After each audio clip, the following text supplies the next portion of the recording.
अस्सलाम वालेकुम। मेरा नाम ज़ुबैर है। मैं गलियां टुर फिर के पापड़ टाफियां बिस्कट बेचना। अब्बू साडा सानू छड़ के लग गया और पापड़ बेचने जो 200-300 हो जाता है। मेरी अम्मी के गुर्दियां पत्थरी है। साडा प्यो सानू छड़ के वग गई है। मैं एक दा इको आ, मेरा और कोई भरा कोनी है। जो 200-300 बच जाते मैं दी मां नूं देना। वो कोई घर का राशन लैन दी है।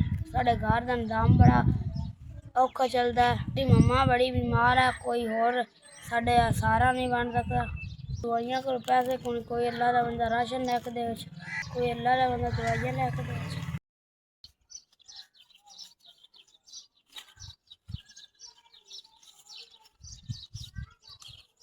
SVS तुहाडे तरफों 5000 मिल गया। तुहाडी मेहरबानी, तुहाडा शुक्रिया।